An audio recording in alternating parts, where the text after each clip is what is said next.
اعوذ باللہ السمیع العلیم من الشیطان اللعین الرجیم بسم اللہ الرحمن الرحیم الحمد للہ رب العالمین والصلاة والسلام علی سیدنا و نبینا و شفیعنا ابی القاسم محمد وآلہ الطیبین الطاہرین المعصومین الہداة المہدیین الذین اذهب اللہ عنہم الرجس وطہرہم تطہیرا.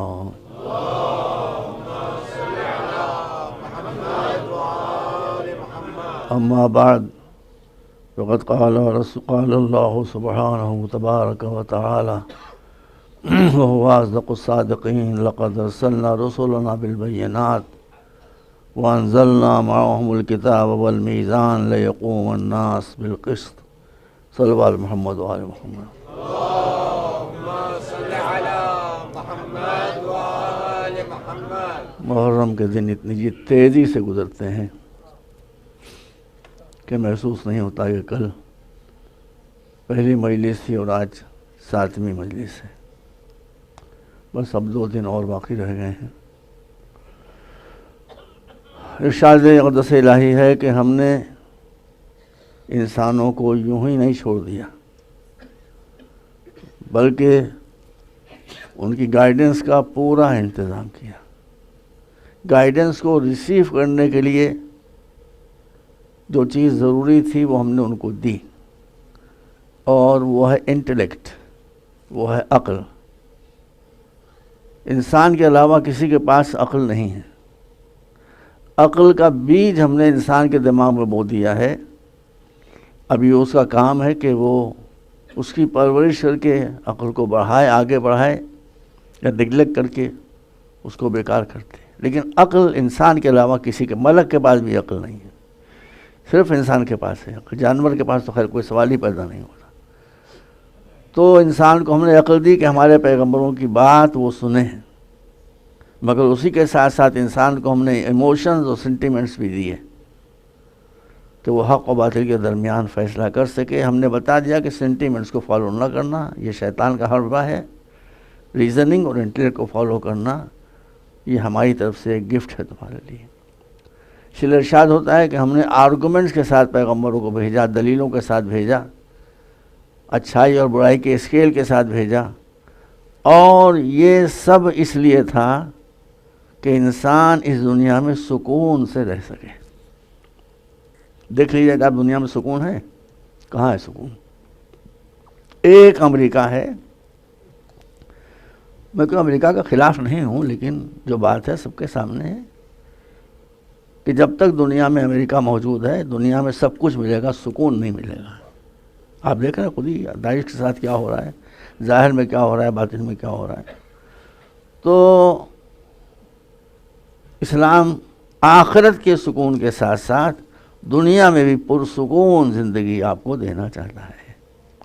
پرسکون زندگی اسی وقت ہوگی جب ہر انسان کے ساتھ جسٹس ہو، جب ہر انسان کو اس کا رائٹ، اس کا ادھیکار، اس کا حق ملے. اس کے بغیر دنیا میں سکون نہیں ہو سکتا. اس نے ہماری ہدایت کے لیے قرآن کو بھی نازل کیا اور اہل بیت کو بھی مبعوث کیا. رسول نے تمام مسلمانوں میں یہ حدیث متفق علیہ ہے، میں پوری ذمہ داری سے کہہ رہا ہوں کہ انی تارک فیکم الثقلین کتاب اللہ وعطرتی اہل بیتی ما ان تمسکتم بہما لن تضلوا بعدی. دیکھو میں دنیا سے جا رہا ہوں. جب کوئی آدمی مشن لے کر آتا ہے تو جب وہ دنیا سے جانے لگتا ہے تو اس کی حفاظت کا بندوبست کر کے جاتا ہے، اس کے پروٹیکشن کا انتظام کر کے جاتا ہے. تو اب رسول تو معصوم ہیں، اور رسول کے ساتھ قرآن باقی رہنے والا ہے. رسول ظاہری اعتبار سے دنیا سے جانے والے ہیں.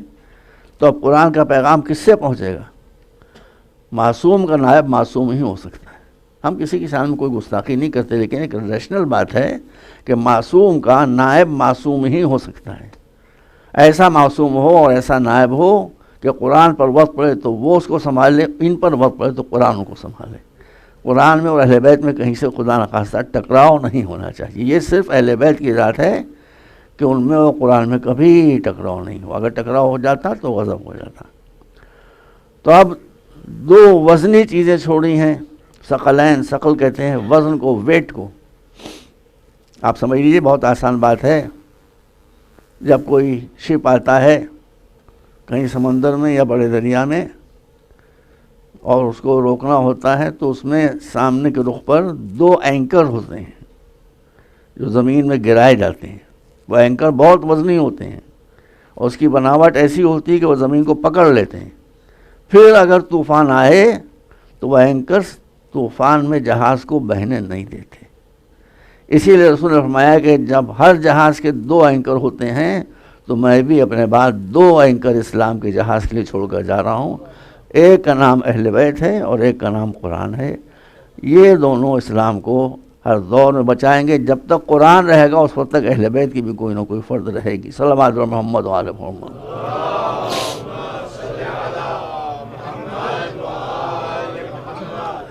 اب جو قرآن کی صفت ہونا چاہیے وہی ان کی صفت ہونا چاہیے جو وارث قرآن ہیں.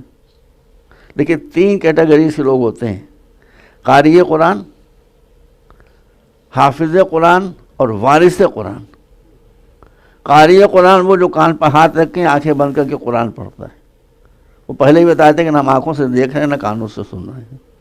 یہ ہے قاریان قرآن. پھر ہے حافظین قرآن، وہ بھی قرآن پڑھتے ہیں مگر قرآن کے معنی و مطالب بالکل نہیں جانتے. اور جو وارث قرآن ہیں وہ قرآن کے حافظ بھی ہیں، محافظ بھی ہیں اور اس کے مطالب کو بچانے والے بھی ہیں. صلوات بر محمد و آل محمد.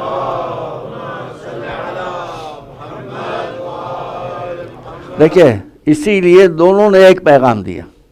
قرآن نے پیغام دیا کہ اگر ہماری کوئی بات سمجھ میں نہیں آ رہی ہے فاسألوا اہل الذکر، ہم کافی نہیں ہیں، ہیں اللہ کی کتاب ہیں. تم میں یہ صلاحیت نہیں کہ تم بغیر کسی ہیلپ پر کے ہمارے مطالب کو سمجھ سکو. اس لیے جو اہل ذکر ہیں، جو اہل قرآن ہیں، اہل قرآن ہیں، ان سے قرآن کی مشکلوں کو سمجھو.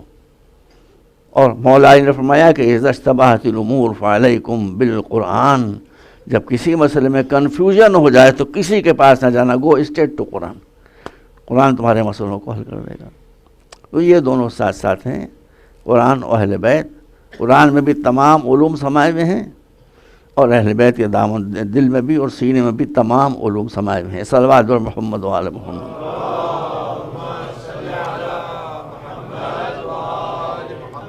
یہ میں بچوں کو بتانا چاہتا ہوں آج کی مجلس میں کہ 2 چیزیں کنٹراڈکٹری ہیں. جو انسان ریسلر ہوگا وہ اسکالر نہیں ہوگا. کوئی ریسلر ہے تو بھائی برا مان جائے. جو ریسلر ہوگا وہ اسکالر نہیں ہوگا. جو اسکالر ہوتا ہے وہ ریسلر نہیں ہوتا. آئنسٹائن ایک اسکالر تھا کہ نہیں تھا؟ دنیا کا تقریباً سب سے بڑا سائنٹسٹ اور اسکالر تھا. کتنا موٹا سے ذرا بتائیے؟ تھن. میں پھونکوں تو وہ اڑ جائے. جس کے پاس علم ہوتا ہے اس کا جسم ہمیشہ کمزور ہوتا ہے دیکھنے میں، ویسے اس میں بہت طاقت ہوتی ہے. لیکن مولا علی کی شان یہ ہے کہ آپ دنیا کے سب سے بڑے اسکالر تھے اور دنیا کے سب سے زیادہ قوی انسان تھے. یہ دونوں چیزوں کا جمع ہونا مولا کی ذات میں خود اپنی جگہ پر ایک معجزہ ہے. اب اگر آپ کو دیکھنا ہے کہ مولا میں علم کتنا تھا تو پہلے یہ بتاؤں یا پہلے وہ بتاؤں؟ چلیے پہلے یہی بتا دیتا ہوں. میرے بچوں، علی کو پڑھو، علی کو پڑھو. اب مشکل یہ ہے کہ مولا علی پر جتنی کتابیں زیادہ تر وہ عربی میں ہیں، انگریزی اور دوسری زبانوں میں نہیں ہیں. یہ ہماری کوتاہی ہے، ہونا چاہیے. مولا 3.5 برس جب آپ کی خلافت کا دور تھا، اس وقت اس پیریڈ میں مولا کو ممبر ملا تھا. اس ممبر میں بھی اتنے پرابلم کریٹر تھے، بدتمیز بیہودہ لوگ جو مولا علی کی توہین کرنے پر تلے رہتے تھے. لیکن مولا نے جو ممبر پر بیٹھے بیٹھے پرابلم سالو کی ہیں، مسائل کے جواب دیے ہیں 1-2 منٹ کے اندر، اس کا پورا مجموعہ چھپا ہے کئی جلدوں میں، سو منی والیوم، جس کا نام ہے المسائل الممبریہ. یہی اس کا نام ہی ہے. یعنی وہ مسائل، وہ پرابلم جس کو علی نے ممبر پر بیٹھے بیٹھے سالو کر دیا. کتنے تھے؟ ہزاروں کی تعداد میں. اور ہر لائن کا سوال تھا بھائی، میتھمیٹکس کا بھی تھا، ارتھمیٹکس کا بھی تھا، سائنس کا بھی تھا، ٹیکنالوجی کا بھی تھا، فقہ کا بھی تھا، اصول کا فقہ۔ کسی مسئلے کے بارے میں اگر قرآن نے یہ کہا ہوتا کہ میں نہیں بتا سکتا، تو مولا بھی کہتے میں نہیں بتا سکتا۔ قرآن میں جب سارے علوم جمع ہیں تو مولا کی ذات میں بھی سارے علوم جمع تھے۔ میں ایک دو تین مثالیں آپ کے سامنے دے رہا ہوں، شاید آپ کی یہ واقع سنے ہوئے ہوں یا سنے ہوئے نہیں ہوں، کم سے کم ایک آدھ تو آپ کو سنا ہوا نہیں ہوگا۔ ایک مرتبہ صلوات بھیجیں آپ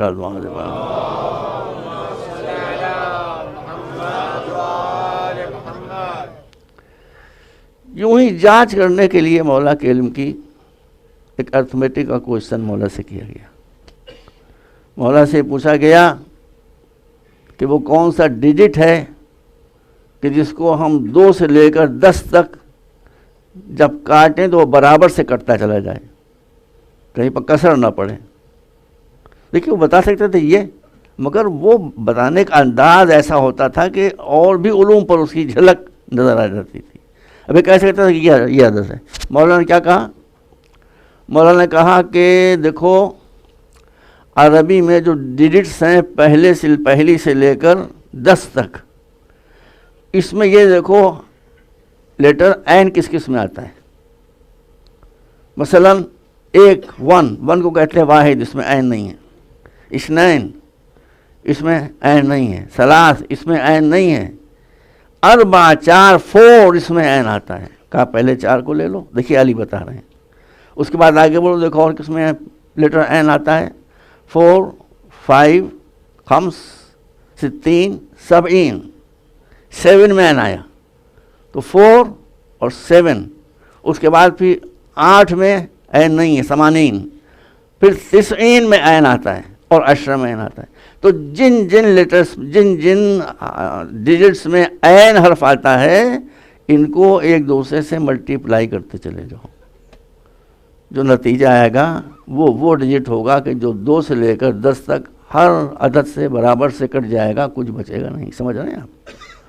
اب چلیے پہلے لے لیجئے 4، اس میں 4 آتا ہے۔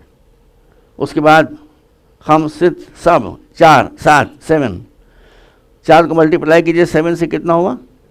28۔ اس کے بعد 90 میں آتا ہے، 9 میں آتا ہے۔ 9 سے ملٹیپلائی کیجئے کتنا ہوا؟ اب میرا کمزور ہے بھائی، ہمیشہ میتھمیٹکس میں بہت کم نمبر ملتے ہیں۔ کتنے بتائیے؟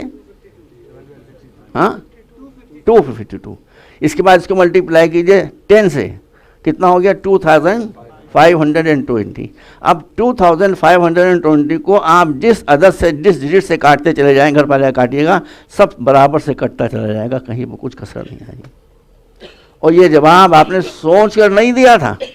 دیکھیے لوگ بھی کیسے تھے، اور پہلے تو حیرت زدہ ہو گیا، اس کے بعد کو حلی کوئی اور فارمولا بھی ہے، جو دوسرا فارمولا بتا دیا، وہ تیسرا پوچھے تیسرا بتایا۔ ان کے علم کی کوئی انتہا نہیں تھی۔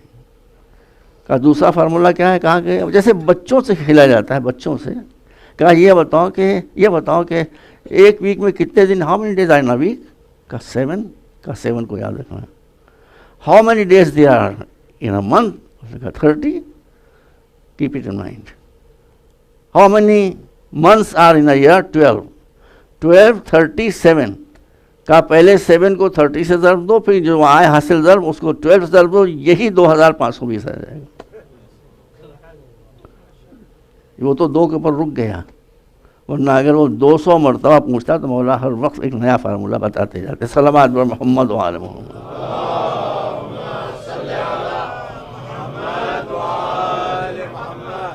اب ایک واقعہ تو شاید بلکہ یقیناً آپ کو سنا ہوگا، وہ اونٹوں والا۔ ایک آیا تھا آدمی اور وہ 17 اونٹ لیے ہوئے، کہا دیر از اے پرابلم۔ مولا کی ایک شان ہے، اور ہمارے ہر مولا کی واللہ واللہ واللہ یہی شان ہے۔ ایک موقع آپ ایسا نہیں بتا سکتے کہ جہاں مولا نے بھی کہا کہ یس دیر از اے پرابلم۔ آپ نے کہا مولا دیر از اے پرابلم، مولا نے کہا نو پرابلم۔ بغیر سنے ہوئے کہ پرابلم کیا ہے، پہلے ہی اس کا دل سنبھال لیا۔ No problem. کیا پرابلم ہے؟ کہ حضور یہ فلاں آدمی مر گیا، 17 اونٹ چھوڑ کے گیا ہے، وہ بدھو، اور اس نے وصیت کی ہے کہ یہ 17 اونٹ جو ہے اس کے 3 عزیزوں میں اس کو ڈسٹریبیوٹ کر دیا جائے۔ کیسے کیا جائے؟ ایک کو آدھے اونٹ دے دی جائے، حلال نہ کیا جائے، کسی کو تو اونٹ مر جائے گا۔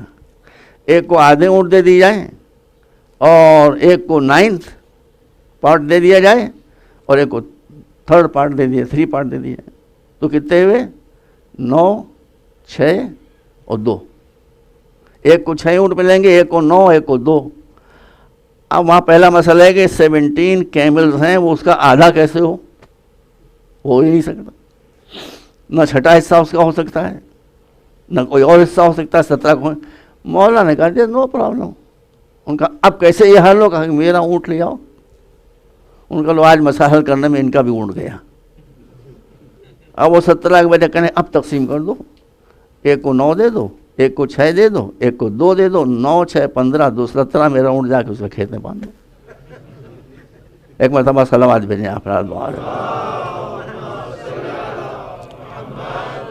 آپ کے بچوں کو چاہیے ہے کہ مولا کی جو علم اور نالج ہے، اب بہت سی باتیں ایسی ہیں، چونکہ میرے ایسٹرونومی مجھے دلچسپی ہے، جس کا تعلق ایسٹرونومی سے ہے، مگر کہیں وہ آپ کے خدا نخواستہ سر پر سے نہ اڑ کر چلی جائے، اس لیے میں آپ کے سامنے نہیں بتا رہا ہوں۔ ایک بات آپ کو بتایا رہا ہوں، کیلکولیشن یہاں نہ کریے گا، گھر پر جا کے کیجیے گا۔ ایک بدھو بیٹھا ہوا تھا، یہ سارے سوال مسجد کوفہ میں۔ کہا یا علی آپ کہتے ہیں کہ جو سوال مجھ سے پوچھو گے میں جواب دوں گا، غور سے سنیے گا۔ مولانا yes I am ready to answer all the question. کہا یہ بتائیے یہ سورج سن جو ہمارے سر پر چمک رہا ہے، یہ اس کا ہم سے ڈسٹینس کتنا ہے؟ الحیۃ الاسلام سے پڑھ رہا ہوں، علامہ شریستانی کتاب ہے، بہت بڑے عالم تھے عراق کے۔ یہ سن کا ڈسٹینس بٹوین سن اینڈ ارتھ کون بتائے؟ پہلے ایک بات آپ سمجھیے بھائیوں، مجھے عربی اچھی خاصی آتی، میں نے ڈاکٹریٹ کیا عربک میں۔ عربی زبان میں الف کے آگے گنتی ہی نہیں ہے، سمجھ رہے ہیں آپ؟ آج بھی نہیں ہے۔ وہ انگریزی سے ملین ٹریلین لیا انہوں نے، اصل اوریجنل عربک میں الف کے آگے گنتی نہیں، الف مین 1000۔ جہاں 1000 کے آگے گنتی ہی نہیں ہے، وہاں کروڑوں کو کیسے سمجھایا جائے؟ کیسے سمجھا جائے بھائی؟ مگر مولا کیا کوئی بات مشکل نہیں۔ کہا دیکھو ایسا ہے کہ تم یہ بتاؤ کہ عربی جو گھوڑے ہوتے ہیں ان کی سپیڈ میکسیمم کتنی ہے؟ ان کا 21-22 میل ایک گھنٹے میں ہوتی ہے لگ بھگ۔ کہا کہ بس سمجھو سورج سے زمین کا فاصلہ اتنا ہے کہ عربی گھوڑا اگر اپنی فل اسپیڈ سے بفر سورج کی طرف اڑتا چلے تو اس کو سورج تک پہنچنے میں 500 ایئرس لگ جائیں گے۔ سورج کا مین ڈسٹینس ہے 9 کروڑ 30 لاکھ میل۔ میری بات آپ نہ مانیے، گھر جائیے کیلکولیٹر اٹھائیے اور کیلکولیٹ کر لیجئے۔ علی کے پاس نہ ایسٹرونومیکل مشینیں تھیں، نہ ایسٹرونومی اتنی ایڈوانس ہوئی تھی، مگر یہ زبان وہ زبان ہے کہ جس پر کبھی غلط بات نہیں آتی، آ ہی نہیں سکتی۔ اچھا اب وہ جو الو تھے جنہوں نے سوال کیا تھا اسٹوپڈ، ان میں یہ کیپیسٹی ہی نہیں تھی کہ وہ سمجھ سکیں کتنا فاصلہ ہے 21 میل ایک گھنٹے میں، وہ 500 برس وہ کیسے نکالیں، وہ تو گڑبڑا کے بیٹھ گئے۔ لیکن آج علی کا جب یہ جواب ہمارے سامنے آیا، ہم نے کیلکولیشن کیا تو بے نہیں وہی فاصلہ نکلتا ہے جو ایسٹرونومیکل کیلکولیشن سے سامنے آتا ہے۔ صلوات پر محمد و آل محمد۔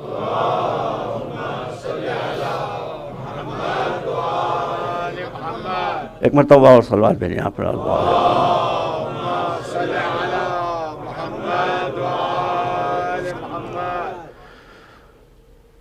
ایک کتاب میں نے عرض کیا تھا آپ کے سامنے کہ آپ اللہ کا شکر ہے کہ اردو میں بھی اب کتابیں آ رہی ہیں، انگریزی میں بھی کتابیں آ رہی ہیں، اس کو آپ پڑھیں، آپ کی نالج میں اضافہ ہوگا۔ ابھی ایک کتاب آئی ہے کراچی سے پانی کے بارے میں، پانی میں کیا کیا ہے بھائی۔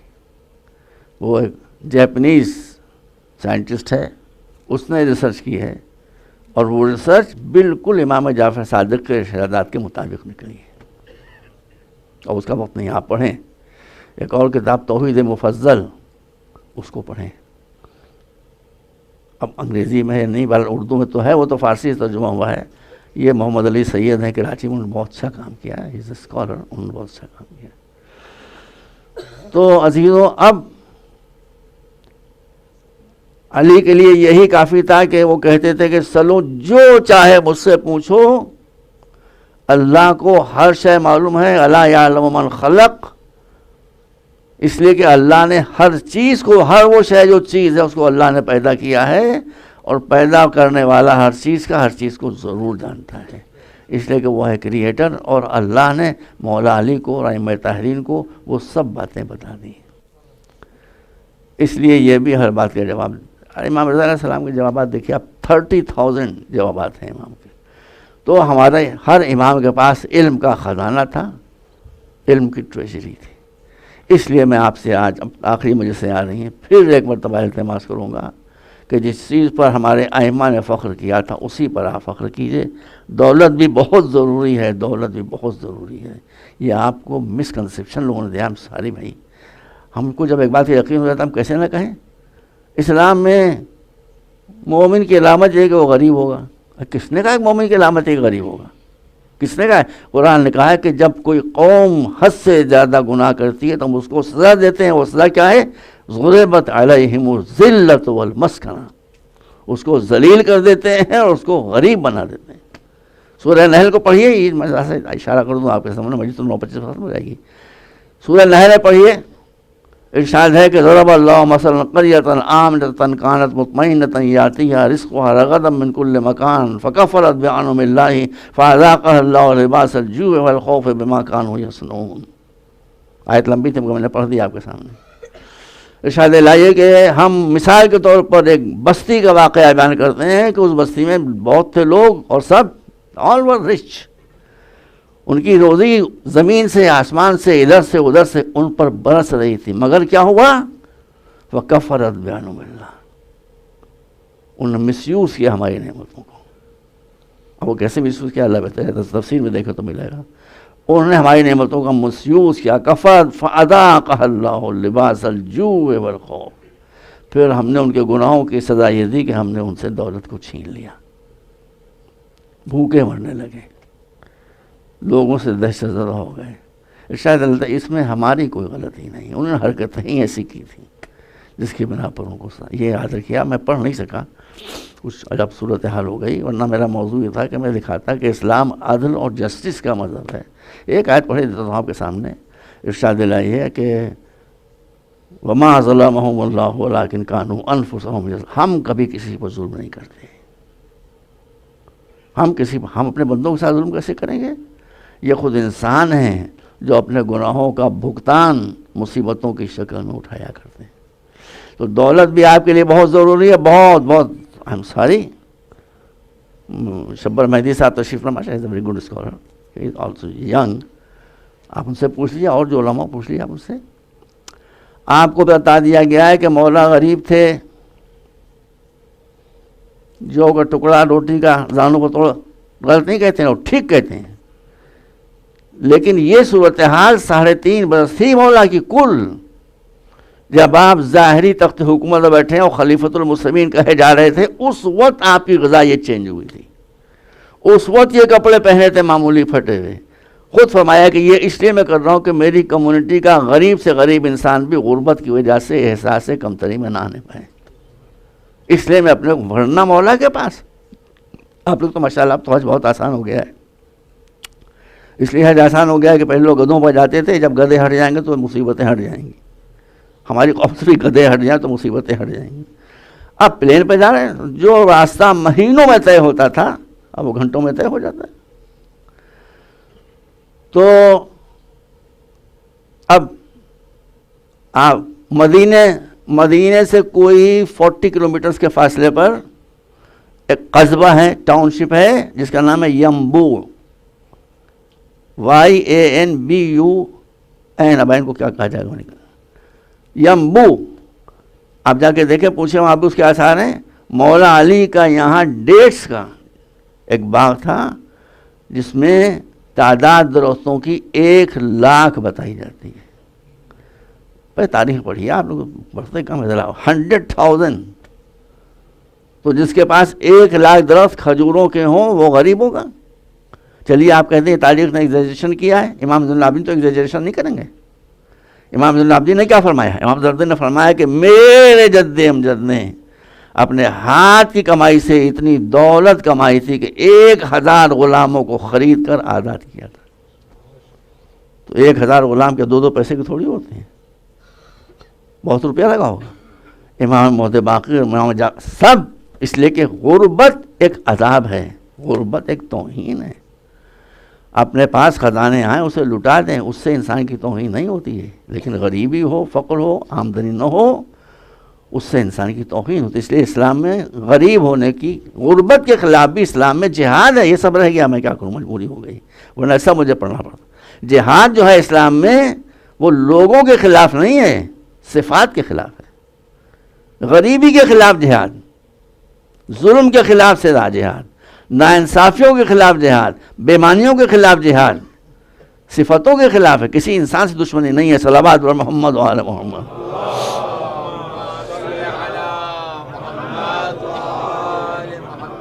تو نہ ہمارا کوئی امام غریب تھا, سن لیجئے, نہ ہمارا کوئی امام مفلس تھا, نہ ہمارا کوئی امام جاہل تھا, نہ ہمارا کوئی امام ظالم تھا.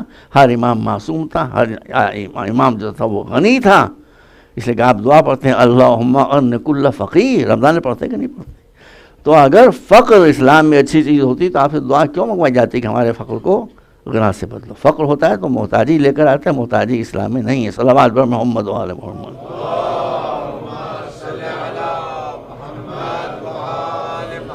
بس اب میں دوسرا دکھا دوں رابطے کے لیے, کل سے تھوڑا سا موضوع میں چینج کر رہا ہوں انشاءاللہ.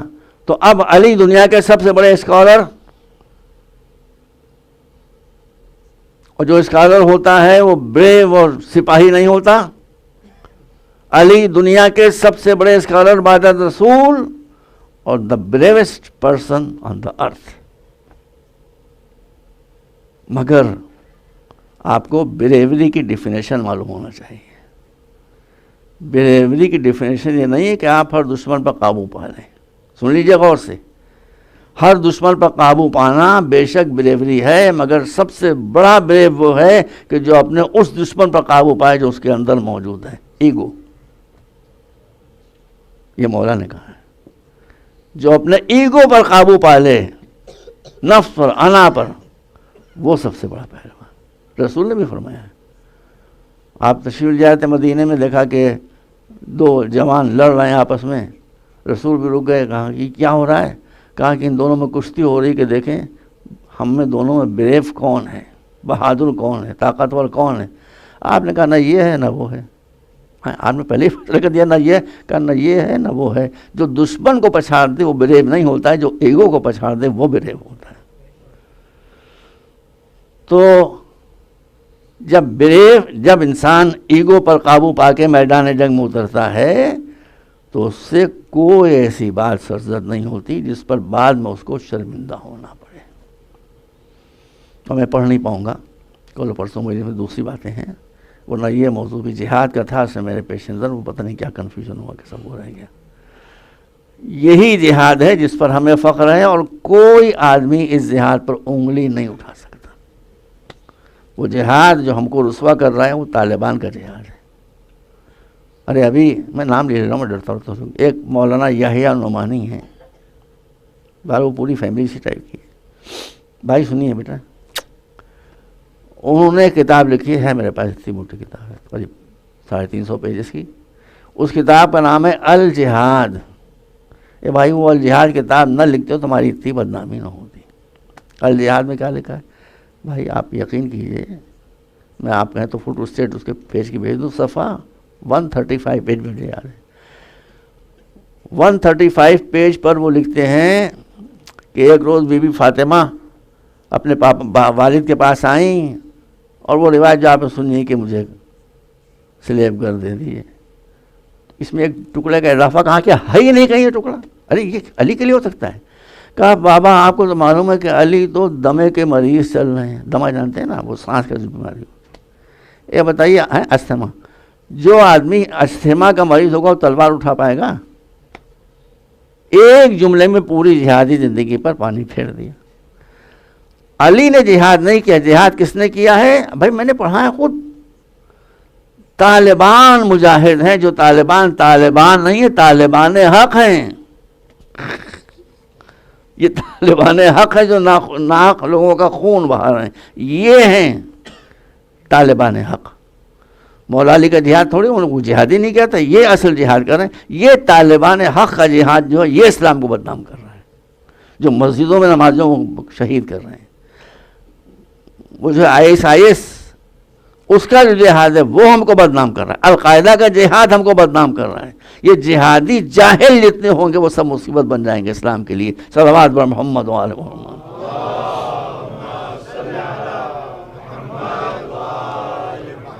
اب دیکھیے، ایک جنگ وہ ہے جو اسلام کی سب سے زیادہ خطرناک جنگ ہے، اور اس جنگ کی ڈیٹیلز کو آپ تاریخ میں نہ پڑھیں۔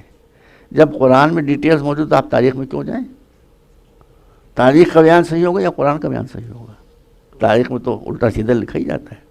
قرآن کا بیان دیکھ لیجیے، سورۃ الاحزاب، احزاب حزب کی جمع ہے۔ بہت سے گروہ جتنے تھے، الگ الگ ٹکڑیاں وہ مل کے آ گئی تھی، اس لیے اس جنگ کو جنگ احزاب کہا جاتا ہے۔ اور چونکہ اس میں ٹرنچ کھودی گئی تھی، ٹرنچ کو خندق کہتے ہیں، اس لیے اس کو وار آف ٹرنچ یا جنگ خندق بھی کہا جاتا ہے۔ بہت بڑی آرمی نے کافروں کی رسول کو گھیر لیا تھا، ہیوج آرمی۔ سلمان فارسی کے مشورے سے رسول نے ایک ٹرنچ بنا لی تھی، کفر ادھر تھا، اسلام ادھر تھا۔ وہ اپنی جگہ پڑے ہوئے ہیں، رسول اپنی جگہ منتظر ہے کہ حملہ ہو تو دفاع کریں۔ کافی عرصے کے بعد ایک پہلوان، دیکھیے میں صحیح نام لے رہا ہوں، لوگ کبھی کبھی چونکہ عربی میں وہ زبر زیر پیش تو دے نہیں جاتے تو لوگ تلفظ غلط ہو جاتا ہے۔ عمرو ابن عبد ود، ود نہیں ہے، بت تو کہتے ہیں محبت کو، ود ایک بت کا نام ہے۔ ولا ودم ولا سوام ولا نصر قرآن میں آیا ہے۔ تو وہ چونکہ اپنے کو ود کا غلام کہتا تھا، عبد کہتا تھا، اس لیے اس کا نام تھا عمرو ابن عبد ود۔ وہ گھوڑے پر بیٹھا، جس لگا کر ٹرنچ کے اس پار آ گیا۔ آنے کے بعد بھائی ہم کسی کو برا نہیں کہتے، ہم کو منع کیا گیا ہے، انی لا احب ان تکونوا سبابین لعانین، یہ مولا علی نے کہا ہے۔ ہم تو واقعہ بتا رہے ہیں۔ وہ ادھر آ گیا اور پیغمبر کے خیمے سے کچھ دور آنے کے بعد، جو جاہل ہوتا ہے وہ بدتمیز بھی ہوتا ہے، پہلوان عام طور پر بہت بدتمیز ہوتے ہیں، اس نے آ کر پیغمبر کی شان میں گستاخیاں شروع کی، اتنی زور زور کے پیغمبر کے کیمپ تک یہ آواز پہنچے۔ اب میں تو خالی واقعہ بیان کر رہا ہوں، پیغمبر کو اس کی بدتمیزی پر غصہ آ رہا تھا۔ آج اگر پیغمبر کے کارٹون کہیں بنائے جاتے ہیں تو مسلمان قابو کے باہر ہو جاتے ہیں۔ ابھی وہ رسول کے فیس ٹو فیس توہین کر رہا ہے، کوئی رسپانس نہیں ہے۔ صرف ایک، وہ جو دعوت ذوالعشیرہ میں اٹھا تھا 12 برس کی عمر میں، وہ اب 22 برس کا تھا۔ انا یا، اس نے وہاں بھی کہا تھا انا یا رسول اللہ، آئی دا پرافٹ آف گاڈ، وہ یہاں بھی کہہ رہا ہے انا یا رسول اللہ۔ 3 مرتبہ رسول نے وہاں ہی بٹھایا تھا بھائی، 3 مرتبہ دیکھ لیا آپ تاریخ پڑھ لیں، 3 مرتبہ وہاں ہی بٹھایا، 3 مرتبہ یہاں ہی بٹھایا، نہیں کسی اور کو اٹھنے دو، کوئی نہ اٹھا۔ ایک نوجوان جا رہا ہے لڑنے کے لیے، سینئر لوگ بیٹھے ہیں، اے مر بھی جائے تو کیا کمی ہو جائے گی، اور پیدا ہو جائے۔ 3ری مرتبہ جب کوئی نہ اٹھا لی کے علاوہ، تو میں ایک مخصوص پیغام دینے کے لیے تھوڑا سا تفصیل میں جا رہا ہوں، بہت تفصیل میں نہیں جاؤں گا۔ تو پیغمبر نے کہا اچھا علی کوئی نہیں اٹھتا تو تم جاؤ۔ اپنا ماما پہنا دیا، اپنی ابا پہنا دی، اپنی تلوار علی کے ہاتھ میں دے دی، کہا جاؤ۔ جب جانے لگے تو ایک دل توڑنے والی آواز آئی، بجائے ایسے کوئی انکریج کرے، ایک دل توڑنے والی آواز آئی ایک لمبی جگہ سے، اونچی جگہ سے، علی آپ جا رہے ہیں، آپ پہچانتے ہیں کہ یہ کون ہے؟ یہ میرے ساتھ ایک سفر میں جا رہا تھا تو اس قافلے پر، اس کاروان پر ڈاکوؤں نے حملہ کر دیا تھا، یہ بھی اس میں موجود تھا مسافروں میں۔ اس کے پاس تلوار نہیں تھی اور سپر نہیں تھی، اس کے پاس شیلڈ نہیں تھی اس کے پاس، تو اس نے تلوار سے حملہ کیا اور شیلڈ کے طور کے اوپر ایک اونٹ کے بچے کو ہاتھ پر اٹھا لیا۔ اتنا بہادر ہے، یہ اتنا قوی ہے۔ علی نے کہا کہ میں اس کو جانوں یا نہ جانوں، اپنے کو جانتا ہوں۔ یہ صرف وہی کہے گا کہ جو سیلف کانفیڈنٹ ہو۔ آئے اور اس کے بعد جنگ شروع ہوئی، اور علی کے سامنے کوئی ٹکتا نہیں تھا، بس ایک ضرب میں ختم قصہ۔ لیکن اس سے اتنی دیر تک جنگ ہوئی کہ اتنی ڈسٹ اڑی کہ دونوں سپاہی چھپ گئے ڈسٹ کے اندر. اب نہ علی دکھائی دے رہے ہیں نہ عمرو دکھائی دے رہا ہے. رسول نے کہا بھائی واللہ آپ تاریخ پڑھ لیجیے، ایک لفظ میں اپنی طرف سے نہیں کروں. رسول نے اپنے اصحاب سے کہا کہ میرا بھائی میرے دشمن سے لڑ رہا ہے، کل ایمان کل کفر سے لڑ رہا ہے. ڈسٹ نے دونوں کو چھپا لیا. مجھے کیسے معلوم ہو کہ جنگ میں کیا ہو رہا ہے؟ تم بتاؤ مجھے، جا کر دیکھو جنگ میں کیا ہو رہا ہے. دیکھیے میں نے عرض کیا تھا آپ کے سامنے کہ بھاگنے سے دوڑنے سے جنت نہیں ملتی ہے، ریزننگ کے استعمال سے جنت مل رہی ہے، عقل کے استعمال سے جنت. جتنے صحابہ تھے سب محترم معظم، سب دوڑتے ہوئے دھڑ دھڑ وہاں آگے جہاں پر جنگ ہو رہی تھی اور اس اسپاٹ کو گھیر لیا. صرف ایک صحابی جن کا نام سلمان فارسی تھا، 200 برس کے پورا بڈھے، وہ بیٹھے میرے رسول کے پاس. ان کا حضور میں تو جنت کے لیے بھی آپ کے پہلو کو نہیں چھوڑوں گا. اب وہاں لڑائی ہو رہی ہے، تھوڑی دیر میں ڈس میں دکھائی تو کچھ دیتا نہیں، لیکن علی کی آواز آئی اللہ اکبر. لوگ سمجھ گئے کہ علی جنگ علی کے فیور میں ہو گئی. بھائی تاریخ پڑھیے، وہاں سے صحابہ کرام رضوان اللہ تعالی علیہم اجمعین ہر صحابی اپنا پورا اسکیلیٹر دبائے ہوئے تھا کہ جو پہلے پہنچے گا جنت انعام میں مل جائے گی. جس میں جتنی طاقت تھی وہ دوڑ رہا تھا، گر بھی رہے تھے، اڑ بھی رہے تھے، سانس پھول رہی تھی، کھانسی آ رہی تھی. جب سلمان فارسی نے اس انداز سے دوڑتے ہوئے صحابہ کو دیکھا تو یہیں سے بیٹھے بیٹھے کہہ دیا کہ حضور بھائی کی فتح مبارک ہو. نہ ہینگ لگی نہ پھٹکری. کہ بھائی رسول آپ کو بھائی کی فتح مبارک ہو. رسول نے کہا سلمان جنت تمہیں مبارک ہو. دیکھ لیا نا آپ نے، دوڑنے والوں کو جنت نہیں ملی، عقل استعمال کرنے والوں کو جنت مل گئی. صلوات بر محمد و آل محمد.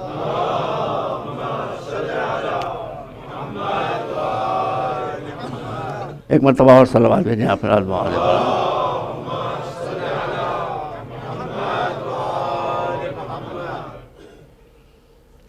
اسلام میں یہ ٹاپک رہ گیا، میں سمیٹ نہیں سکتا اس کو 2 دن کے اندر. انشاءاللہ اگر کبھی آؤں گا تو پڑھوں گا. اسلام میں جہاد کی اجازت ہے، جہاد کا حکم دیا گیا ہے، قتال کی اجازت ہے، حکم نہیں ہے. سورہ حج میں آیت اتری ہے، اس میں لکھا ہے اذن للذین یقاتلون، جن کو ہم جنگ کی اجازت دے رہے ہیں. یہ جنگ کی اجازت اس لیے ہم دے رہے ہیں کہ ان پر ظلم و ستم کی حد ہو گئی. وہاں اجازت دی گئی ہے، حکم نہیں دیا گیا ہے. اور کیا تو قتال میں اجازت دی گئی ہے جہاد، کیونکہ جہاد کامن ہے. کسی بھی طرح کا آپ ایگزرشن کریں حق کو پھیلانے کے لیے، باطل کو مٹانے کے لیے، سچ کو پھیلانے کے لیے، جھوٹ کو مٹانے کے لیے، وہ جہاد ہے. چاہے اس میں تلوار چلے ہو چاہے نہ چلے. تقریریں آپ کر رہے ہیں، اس سے کتابیں لکھ رہے ہیں، اسی سے جہاد.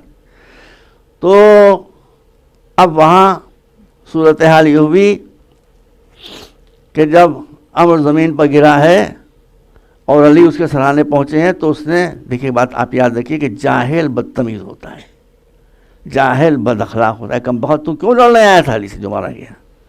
علی تو کہے دیکھیے یہ بھی سمجھ لیے، 2 منٹ مجھے اجازت دیجیے.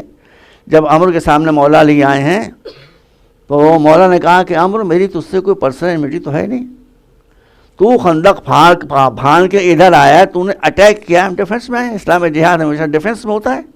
اب تو اگر چلا جائے گا تو ہمیں کوئی پرابلم ہے، تو جا.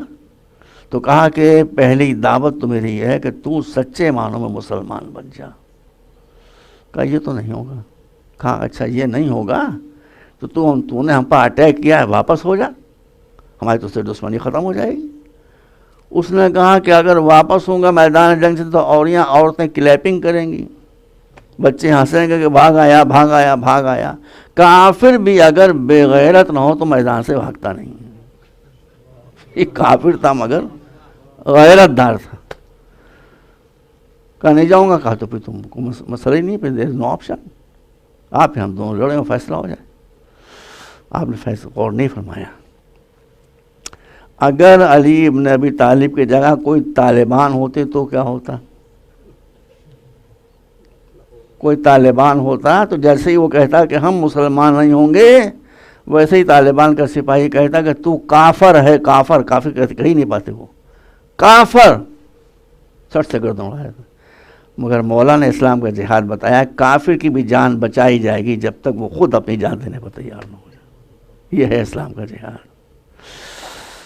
تو آپ جب مولا اس کے سرانے پہنچے تو اس نے مولا پر تھوک دیا چہرے پر. مولا کو ذرا غصہ آ گیا, آپ وہاں سے ہٹ گئے, ٹہلنا شروع کیا. تھوڑی دیر کے بعد جب آپ کو غصہ فرو ہوا تو آپ اس کے سرانے پہنچے کہ سر اس کا کاٹیں, تو اس نے کہا آپ, میں تو پڑا ہوا تھا مجبور, میں تو ڈیفینس کر نہیں سکتا تھا, آپ نے مجھے کیوں چھوڑ دیا؟ کہا اسلام میں جہاد کا اصول یہ ہے کہ دشمن اسلام کا جو ہے اس سے ہم پرسنل انیمیٹی نہیں رکھتے ہیں, وہ ہمارے مشن کا دشمن ہے, اس لیے ہم اس سے جنگ کرتے ہیں, اسے قتل کر دیتے ہیں. جب تو نے یہ گستاخی کی ہے کہ میرے چہرے پر تھوکا ہے تو مجھے غصہ آ گیا تھا, اور غصے میں اگر قتل کرتا تو وہ نفس کی تسلی کے لیے ہوتا, رضا الہی کے لیے نہیں ہوتا. اس کے بعد اس کا سر کاٹا. اب آپ دیکھیے, یہی واقعہ پڑھوں تو پورا اسلامی جہاد کا فلسفہ آپ کے سامنے آ جائے گا. آپ داعش کی حرکتیں دیکھ رہے ہیں, بتانے والی نہیں ہے, طالبان کی حرکتیں آپ دیکھ رہے ہیں. علی نے اس کے ران پر وار کیا تھا تو وہ اتنا فورسفل تھا کہ اس کی ران کٹ کے بہت دور جا کے اچھل کے گری تھی. اسلام میں سمجھیے, اسلام میں ایک اصل ہے شریعت کی, تکریم بنی آدم, تکریم بنی آدم. یہ اسلام کی وَلَقَدْ كَرَّمْنَا بنی آدم, قرآن کی آیت ہے اس کے اوپر کہ ہم نے سارے بنی آدم کو مکرم, معزز, محترم بنایا ہے. تو ایک کافر کو بھی آپ قتل کر سکتے ہیں مگر توہین نہیں کر سکتے. اس لیے مولا گئے, وہ دور پر اس کی ٹانگ پڑی تھی وہاں ہاتھی کی, یہاں سے لے کے یہاں تک, وہاں اس کو اٹھا کے لائے. کل ایمان کافر کی ٹانگ اٹھا لیے چلا رہا ہے, اس لیے کہ اس وقت کل ایمان کا تقاضا یہی ہے. لائے اور اس کی ٹانگ کو یہاں سے جوڑا, دونوں پاؤں برابر کر دیے, دونوں ہاتھ اس کے برابر کر دیے. عرب کا کسٹم یہ تھا کہ جب کوئی کسی کو قتل کرتا تھا تو اس کی تلوار اور سپر یہ تو اس کا مال ہوتا ہی تھا. علی نے نہ سپر میں ہاتھ لگایا نہ تلوار میں ہاتھ لگایا, ایک پہلو میں سپر رکھ دی, ایک پہلو میں تلوار رکھ دی, ایک سپاہی کی طرح سے اس کی لاش کو لٹا دیا. دیکھا آپ نے؟ تو اسلام میں کافر کو بھی موقع دیا جاتا ہے جان بچانے کا, اور اگر وہ قتل ہو جائے تو قتل تو مجبوری ہے لیکن توہین نہیں ہوتی. اب علی کل کفر کی لاش کو توہین سے بچا رہے ہیں, اور اسی علی کے فرزند کے ساتھ کربلا کے میدان میں کیا سلوک ہوا وہ بھی آپ کی نظروں کے سامنے ہے. میں ابھی آتا ہوں, آج قیامت کی تاریخ ہے. آج آپ حضرت ابوالفضل عباس کے مصائب ان کا کردار سماعت فرمائیں گے. 9:20 پر مجلس انشاءاللہ ختم ہو جائے گی. تو دیکھیے, آپ دیکھ لیجئے یہاں کے اوپر. ارے بھائی یہاں سڑکیں ہیں, سڑکوں پر ایک پوسی کیٹ مری پڑی ہو, کسی ایکسیڈنٹ نے گاڑی نے کچل دیا ہو. بھئی اول تو بلی ہے وہ, دوسرے مر گئی کم بخت, اب اس میں کیا رکھا ہوا ہے؟ انگریز ہو, ہندوستانی ہو, پاکستانی ہو, ایرانی ہو, جو کار پر بیٹھا ہوا ادھر سے گزر کر جائے گا اس پوسی کیٹ کو پامال کر کے نہیں جائے گا. دیکھ لیجیے آپ, ہمیشہ بچا کے جائے گا. اس کا مطلب ہے کہ جانور کا بھی, اینیمل بینگز کا بھی اسلام میں حق ہے کہ اگر اس کی لاش پڑی ہوئی ہے تو اس کو پامال نہیں کر سکتے. جانور کی لاش کو پامال نہ کیا جائے. حسین کی لاش کے ساتھ کیا سلوک ہوا آپ کو معلوم ہے کہ حسین کا جسم تو پہلے ہی سے ٹکڑے ٹکڑے تھا, اس کے بعد لاش پر گھوڑے دوڑائے گئے. میں نے شاید آپ کے سامنے عرض کیا نہیں کہ مجھے یاد نہیں رہتا ہے. آپ ایک موقع ایسا نہیں بتا سکتے ہیں, دربار یزید, اتنا محشر کا دربار, یزید اپنی طاقت کے جاہو جلال کے ساتھ تخت کو بیٹھا ہوا, بی بی اسیر کھڑی ہوئی ہے. یزید کی ہمت نہیں ہوئی کہ زینب کو ڈانٹے. زینب نے ڈانٹا ہے یزید کو, زینب نے باتیں سنائی ہیں اس کو, ایسے کہ اس کی روح نکل گئی. ابن زیاد کے ساتھ زینب نے ابن زیاد کو ڈانٹا ہے, لیکن وہ ایک منزل ایسی تھی کہ جہاں یہ بیوی ڈانٹ نہیں رہی تھی, خوشامد کر رہی تھی. وہ کون سا موقع ہے؟ جب بھائی کی لاش پامال ہونے کے لیے گھوڑے, واللہ آپ پڑھیں تاریخ میں, شمر سے اے شمر اے شمر اے شمر, خدا کے لیے میرے بھائی کو پامال نہ کر, اے پسر ساتھ, خدا کے لیے میرے بھائی کو پامال نہ کر. بس عزیزوں, آج 8ویں شب محرم کی, آج آپ حضرت ابوالفضل العباس علیہ الصلاۃ والسلام کا حال سنا کرتے ہیں. حضرت کا ایک مخصوص لقب ہے باب المراد. باب المراد کے معنی کیا ہیں؟ کہ جو اس دروازے پر جا کر کچھ مانگے گا اس کا دامن خالی نہیں رہے گا. میری بھی کئی تجربے ہو چکے ہیں. یہ صحیح بات ہے, یہ صحیح بات ہے. کیوں؟ ارے بھائی تمام شہداء تھے, علی اکبر بھی باب المراد ہو سکتے تھے, خود امام حسین بھی, لیکن عباس کا مخصوص لقب ہے باب المراد. اصل میں اس کی ایک بیک گراؤنڈ ہے. بیک گراؤنڈ کیا ہے؟ بیک گراؤنڈ یہ ہے کہ جب عباس بس اب مصائب شروع ہو جائے اس سلسلے سے, جب حسین کے تقریباً تمام ساتھی شہید ہو گئے, اس روایت کے مطابق صرف علی اکبر اور عباس بچے. اب عباس آئے مولا کے پاس کہ آقا مجھے شہید ہونے کی اجازت دیجیے. تو امام نے کہا تم میرے لشکر کے علمدار ہو. کیسے؟ تمہارا علم جب تک, اب سیدیان تو خبر ہے نہیں کہ سپاہیوں کیا حشر ہوا, لیکن جب تک تمہارا علم کاندھے پر ہے وہ وہاں سے دیکھ رہی ہیں کہ علمدار موجود ہے. علمدار موجود ہے تو بہت کو سہارا ہے. تم شہید ہو جاؤ گے تو سیلانیوں کے دل ٹوٹ جائے گا. عباس سیلانیوں کا دل ٹوٹ جائے گا. عباس اصرار کر رہے ہیں, امام انکار کر رہے ہیں. دیکھیے مولا مشکل کشا, ہم سب کے مشکل کشا ہیں بے شک, لیکن عباس کے لیے زندگی کی سب سے بڑی مشکل یہ تھی کہ وہ شہادت کی اجازت مانگ رہے ہیں, حسین نہیں دے رہے ہیں. اس مشکل کی مشکل کشائی کون کرے؟ اس مشکل کی مشکل کشائی ایک بچی نے کر دی. واللہ سکینہ نکل کر باہر آ گئی. بچپن نے کہا اے چچا آپ تو کہتے تھے میں تم سے بہت پیار کرتا ہوں, مجھ سے تمہاری ذرا سی تکلیف نہیں دیکھی جاتی ہے, آپ کی محبت. یہ سکینہ کے جملے پڑھیے روایتوں میں, یہ سکینہ آپ سے میرے اب یہ نیلے رخسارے نہیں دیکھے جا رہے ہیں, میرے ہونٹ سوکھ گئے ہیں, آپ سے دیکھے جا رہے ہیں, آپ مجھے پانی نہ پلائیے گا. عباس نے کہا آقا اس بچی کے یہ بین اب سنے نہیں جا رہے ہیں مجھ سے, میں برداشت نہیں کر سکتا. حسین نے سر جھکایا, بچی دوڑی ہوئی گئی, دا کے ایک مشکیزہ لے کر آئی. عباس نے مشکیزوں کو علم میں باندھا اور فرات کے اوپر جمے ہوئے لشکر پر حملہ کیا. پہلے ہی حملے میں لشکر بھاگ گیا. عباس آگے بڑھے, نہر کے اندر اپنا گھوڑا ڈالا. بھائی تاریخ میں لکھا, میں گل کے تھوڑی پڑھ رہا ہوں آپ کے سامنے. جیسے ہی نہر کے اندر گھوڑا ڈالا ویسے ہی اشارہ کیا کہ جانور تو بھی پانی پی لے. واللہ ارے بھائی آپ عباس کی وفا کا کیا ذکر کرتے ہیں جب عباس کا گھوڑا اتنا وفادار ہے. جیسی لے جانے میں ڈھیلی ہوئی, گھوڑے نے پانی منہ نہیں ڈالا بلکہ منہ اٹھا کر آقا کو دیکھا. مطلب یہ تو جب تک آپ پانی نہیں پئیں گے میں پانی نہیں پی سکتا. اب حسین کیسے پانی پئیں؟ عباس کیسے پانی پئیں؟ حسین پیاسے ہیں. جانور کیسے پانی پیے؟ عباس پیاسے ہیں. تو عباس بھی مشکیزہ بھر کے نکل آئے اور جانور بھی پیسہ نکل آیا. لیکن بس اسی کے ساتھ آواز گونجی پھر سر ساتھ کی کہ گھیر لو عباس کو ہر طرف سے, جانے جائیں, ہاتھ کٹ جائیں, سر کٹ جائیں, مگر پانی کا ایک قطرہ بھی حسین کے خیام تک نہ پہنچنے پائے. اب آپ غور فرمائیں, ایک اکیلا مجاہد ایک طرف ہے, ہزاروں سپاہی دشمن کے چاروں طرف گھیرے میں, بے رحم سپاہی, مگر عباس سب کو ڈھکے تھے. کتنی مشکل ہے, علم کو بھی سنبھالنا ہے, مشکیزوں کو بھی سنبھالنا ہے, جنگ بھی کرنا ہے, جہاد بھی کرنا ہے, مگر عباس سب کو ڈھکیلتے ہوئے آگے بڑھتے جا رہے ہیں.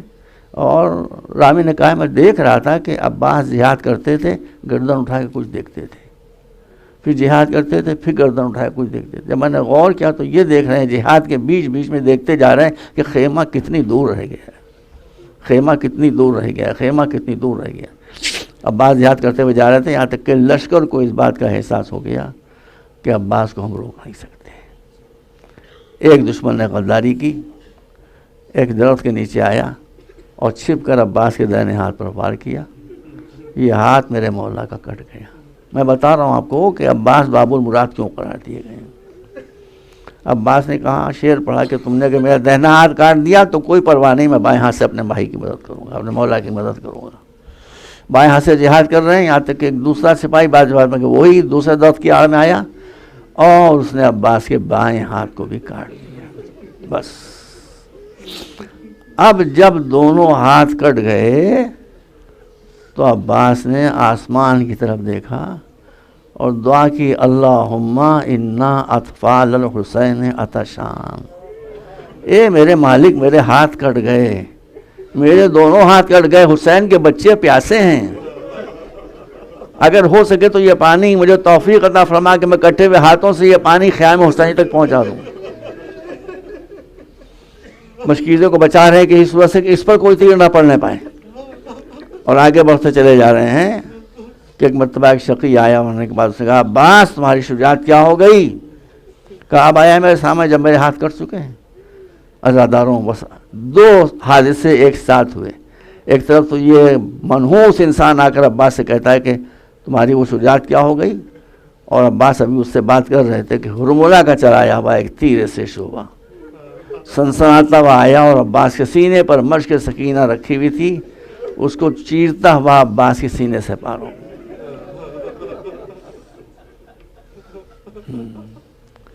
عباس کے سامنے سارا جب تک خون بہ رہا تھا کوئی فکر نہیں تھی، جب پانی بہنا شروع ہوا تو اب عباس نے، اب ہاتھ تو تھے نہیں کہ جو دعا کرتے، بھائی میں نے تاریخ میں دیکھا ہے کہ قربوس زین کے اوپر عباس نے اپنا سر رکھا اور اب دوسری دعا کی۔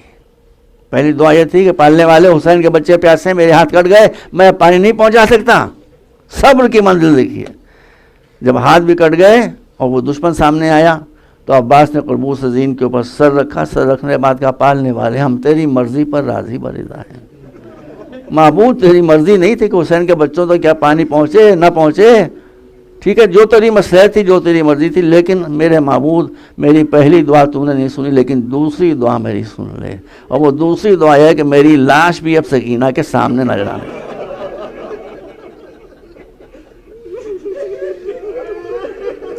ادھر سے آواز آئی کہ عباس ہماری مصلحت نہیں تھی، ہم نے تمہاری دعا کو نہیں سنا، مگر اب اس کی جزا یہ ہے کہ صبح محشر تک ہم تمہارے دروازے کو باب المراد بنا دیں گے، تمہاری مراد پوری نہیں ہوئی لیکن تمہارے آستانے پر آ کر جو آدمی جو مراد مانگے گا ہم اس کی مراد کو پورا کریں گے۔ بس وہ دشمن جو سامنے آیا تھا اس کے ہاتھ میں گرز تھا، وہ گرز اس نے عباس کے سر کے اوپر مارا، عباس کا سر شگافتہ ہو گیا، اور عباس گھوڑے سے زمین کی، میں نے اتنے مسائل پڑھے نہیں لیکن عباس کا حق ہے، گھوڑے سے زمین کی طرف جھکے۔ ایک ذاکر تھے مصائب حسینی کے، وہ ہمیشہ مجلس مصائب عباس پر ختم کرتے تھے۔ وہ بتاتے ہیں کہ ایک رات کو میں نے خواب میں دیکھا کہ مولا تشریف لائیں اور آ کر کہہ رہے ہیں کہ ذاکر حسین تو میرے مصائب نہیں پڑھتا۔ کہا مولا یہ آپ کیا کہہ رہے ہیں، میں تو کوئی مجلس بغیر آپ کے مصائب کے چھوڑتا ہی نہیں جس میں آپ کا ذکر نہ ہو۔ کہا ہاں ہر مصیبت بیان کرتا ہے، ایک مصیبت مجھ پر ایسی پڑی ہے جو کسی پر نہیں پڑی، وہ تو بیان کر۔ کہا مولا وہ کیا؟ کہا کہ بھائی حسین کا جو بھی سپاہی گھوڑے سے گرا کم سے کم اس کے ہاتھ موجود تھے، گرتے گرتے اس نے سہارا تو لے لیا، میرے تو ہاتھ بھی کٹ چکے تھے، سر بھی پھٹ چکا تھا، میرے اوپر جو گزری ہے وہ تو بیان کیا کر۔ بس آداران حسین عباس نے آواز دی مولا اپنے غلام کی خبر لیجئے، حسین وہاں سے چلے، علی اکبر بھی ساتھ ہیں۔ بس پہنچ گئے عباس کے سرانے، جو میں نے دیکھا ہے بس وہی پڑھ رہا ہوں، کوئی چیز سنی سنائی نہیں۔ حسین پہنچے سرانے، عباس کا سر اٹھا کر زانوں پر رکھا۔ میں کہوں گا عباس مبارک و مبارک، تمہارا وقت آخر آیا ہے تو تمہارا سر تمہارے بھائی کی گود میں ہے، لیکن جب بھائی کا سر وقت آخر آئے گا تو حسین کا سر کس کی گود میں؟ بس اب حسین میں اور آپ کے بھائی میں گفتگو شروع ہوئی۔ عباس نے کہا، بس مجلس ختم ہو رہی ہے، عباس نے کہا کہ مولا مجھے میری والدہ نے بتایا ہے کہ جب میں پیدا ہوا تو سب سے پہلے آپ نے مجھے گود میں لیا تھا، اور میں نے آنکھ کھول کر اس دنیا میں سب سے پہلے آپ کے روح انور کی زیارت کی تھی۔ کہا ہاں بھائی یہ بات صحیح ہے۔ کہا تو میں چاہتا ہوں کہ اول کو آخر سے ملا دوں، آیا تھا دنیا میں تو آپ کو دیکھا تھا، اب جا رہا ہوں تو بھی آپ کو دیکھ کر رخصت ہوں۔ کہا تو دیکھو مجھے، میں نے کہا دیکھو۔ کہا کیسے دیکھوں؟ ہائے عباس کی مصیبت۔ کہا کیسے دیکھوں؟ کہا کیوں؟ کہا ایک آنکھ میں تیر لگا ہے، ایک آنکھ میں سر کا خون بہ کے آ گیا. مولا اگر میرے ہاتھ موجود ہوتے تو یہ زحمت آپ کو نہ دیتا. اے میرے آقا اپنے ہاتھ سے میری آنکھ کا خون پاک کر دیے تاکہ میں آخری مرتبہ آپ کی زیارت کر سکوں. حسین نے اپنی ابا کے دامن سے عباس کی آنکھ کا خون پاک کیا. عباس نے حسرت بھری نظر سے امام کو دیکھا. سسکیاں آنے لگیں.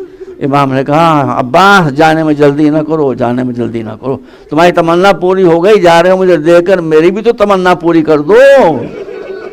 عباس نے کہا سرکار کیا ہے آپ کی تمنا؟ کہا جب سے تم نے بولنا شروع کیا مجھے ہمیشہ آقا آقا آقا آقا کہتے رہے، ایک مرتبہ بھی بھائی نہ کہا. جانے سے پہلے کم سے کم ایک مرتبہ مجھے بھائی تو کہہ دو. عباس نے کہا کہ مولا اتنی بڑی گستاخی میں نہیں کر سکتا. میں تاریخ میں پڑھا ہے، روایت آتی ہے کہ ابھی عباس سے کہہ رہے تھے کہ اتنی بڑی گستاخی نہیں کر سکتا کہ سرحانے سے کسی بی بی کی آواز آئی کہ عباس تو ام البنین کا بیٹا نہیں ہے، میرا بیٹا ہے، حسین کو بھائی کہہ کے پکار دے. حکم بی بی سے مجبور ہو کر عباس نے حسین کو بھائی کہا اور دنیا سے رخصت ہو گئے. وَسَيَعْلَمُ الَّذِينَ ظَلَمُوا أَيَّ مُنقَلَبٍ يَنقَلِبُونَ. اللهم قل للمؤمنين والمؤمنات والمسلمين والمسلمات الأحياء منهم والأموات. عباس قتل ہو گئے، میں شر ہوا بپا، عباس قتل ہو گئے، میں شر ہوا بپا، بے کس حسین ہو گئے، بھائی ہوا جدا، اب ختم ہے لڑائی علمدار چل بسا، اب ختم ہے لڑائی علمدار چل بسا، دوڑے حسین کہتے ہوئے، ہائے کیا ہوا عباس قتل ہو گئے، میں شر ہوا بپا، پہنچے جو گرتے پڑتے تو دیکھا یہ حال زار، پہنچے جو گرتے پڑتے تو دیکھا یہ حال زار، شان قلم ہے شیر ہے زخمی پڑا ہوا، عباس قتل ہو گئے، میں شر ہوا بپا، بولے لپٹ کے غازی سے کچھ تو کرو کلام، بولے لپٹ کے غازی سے کچھ تو کرو کلام، کیا حال ہو گیا میرے بھائی یہ کیا ہوا، عباس قتل ہو گئے، میں شر ہوا بپا، کیوں آنکھ کھول کر ہمیں تم دیکھتے نہیں؟ کیوں آنکھ کھول کر ہمیں تم دیکھتے نہیں؟ عباس بولے تیر ہے مولا لگا ہوا، عباس بولے تیر ہے مولا لگا ہوا، پیاسی سکینہ سے میں بہت شرمسار ہوں، پیاسی سکینہ سے میں بہت شرمسار ہوں، افسوس ہے کہ وعدہ نہ مجھ سے وفا ہوا، عباس قتل ہو گئے میں شر ہوا بپا، یہ کہہ رہے تھے آئی جو دو چار ہچکیاں،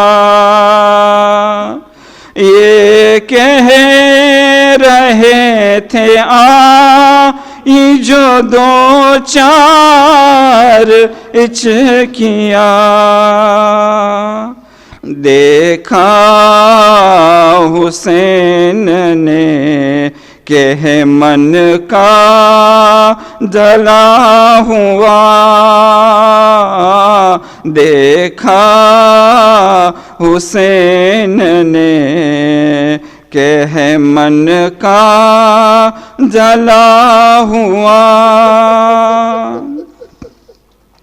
لائے حسین مشک و علم خیمگاہ میں، لائے حسین مشک و علم خیمگاہ میں،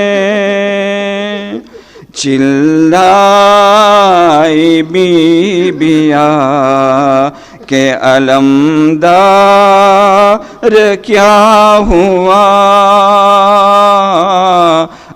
عباس قتل ہو گئے میں شر ہوا بپا،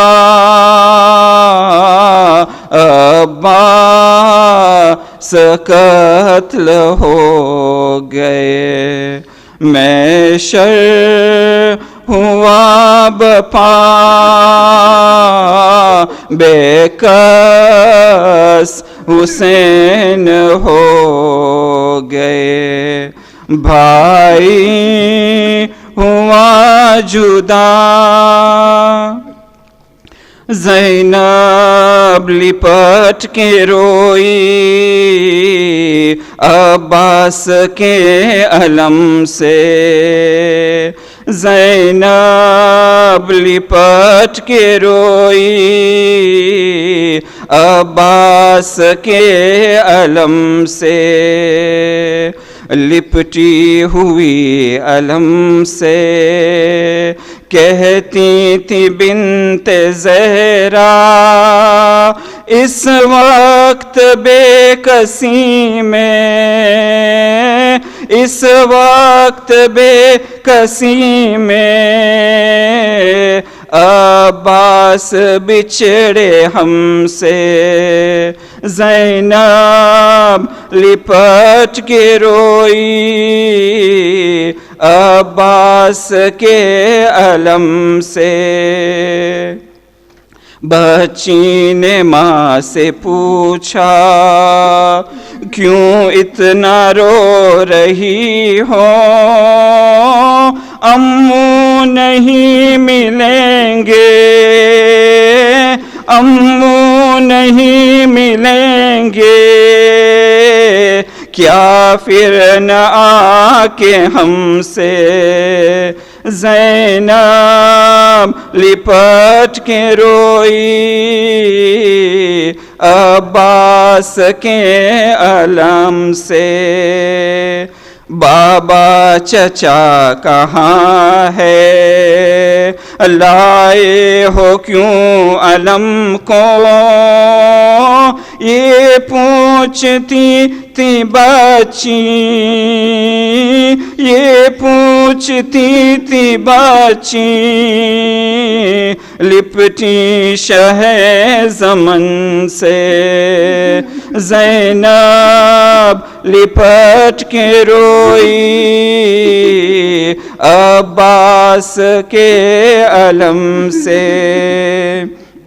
بھائی سے بھائی بچھڑے، جس کا تو اس کی حالت درد آشنا سے پوچھو، درد آشنا سے پوچھو، یا پھر انیس سے غم سے۔